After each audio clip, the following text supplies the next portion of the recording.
So if you're slacking off, don't expect your employer to pony up. But those rules, they don't apply for most union teachers. In fact, teachers unions in Florida are just the latest fighting against merit-based pay. They don't want salaries tied to performance. The Scottie Hughes, who says that this is textbook example of how just out of touch the unions are. Joining us, Sasha Burns and Gary Kaufbaum as well. We're going to start with you, Scottie. You know, for a lot of people, it's just merit pay seems like the basis of, you know, work.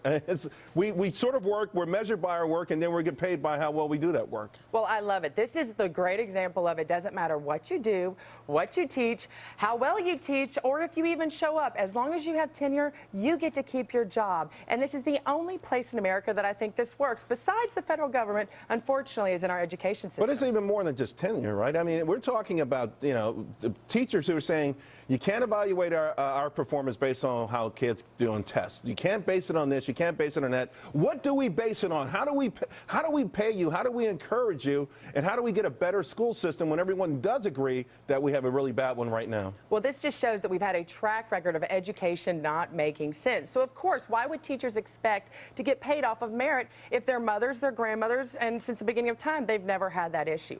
Unfortunately, teachers don't live in the real world. If we judged every other business like we've held with our education system, no wonder why this country's going bankrupt. Sasha, you know, I've got to ask, this seems very, very logical. I mean, it seems like maybe Logic 101, something we start to understand in the third grade. Certainly our students understand it earlier than that because they are sort of rewarded based on merit, aren't they? Well, you know, Charles, I don't get paid by Fox, so I'm not sure what that says about my merits. But going to teachers, okay. Good to see you.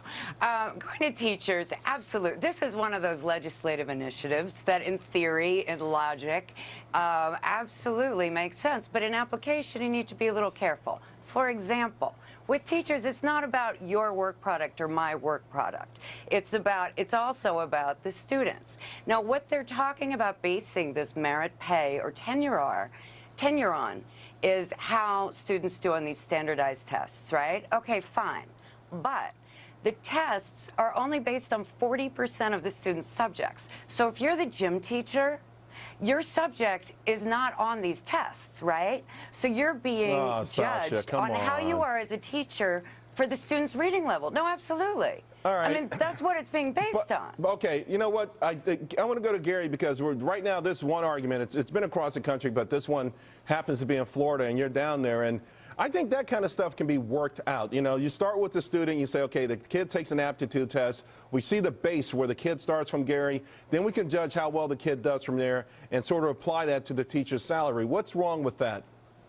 I think that's perfect. Look, accountability is the key word. There has not been any accountability, and throughout the country, costs are high, results are low. That has to be changed. And in the real world, in your world, in my world, Charles, we are basically looked at and we're rated on how good we are, and we get promoted, we make more, or we get demoted and make less if we do not do a good job. How do you measure that? If you're a teacher, it's got to be based on something. Grades, maybe something else along with it. Try something, anything, just show some accountability and not just keep paying people to fail going forward. And Sasha, I think, isn't that something we all can agree on? There's a serious, serious problem. And it feels like, really, to be quite frank with you, that the teachers, their power, their job security always comes before the kids. And at some point, everyone's got to be honest about that. But Charles, I'm not at all disagreeing on the idea of being paid based on merit. What I'm saying is, if you don't have any control, because you're an art teacher, a history teacher, 60% of the teachers that we're talking about, if you have no control on what their reading level is because you teach them gym, then that doesn't make sense. So what they're doing is putting a hold on it. Does this kind of pay for performance make sense? Do we need to figure out how to judge a teacher because you're in their classroom, or what you're saying on their grades, but not necessarily on a test of their reading level when you don't teach them reading? All right, beam me up, Scottie. You tell me what's wrong with that. Well, here's the deal. There's going to be special exceptions based on what they actually teach. There's no doubt. There's going to be categories. But let's face it. So the gym teacher won't be responsible for the math scores? No, they're going to have, it's obviously, there's going to be ways that they're going to be able to judge based on other things. But let's look at it. The reason why we're having having this conversation is because unions have corrupted our education system. They have broken it, and they're causing our local governments and our school systems to go bankrupt. Therefore, even teachers that are being paid on average $74,000, as we're seeing in Chicago, are bankrupting those cities, and the result is they're having to shut down 54 schools. That is the reason why we're having this conversation, because not only are teachers not producing in the classroom, they're bankrupting our country in many areas. Sasha, go ahead.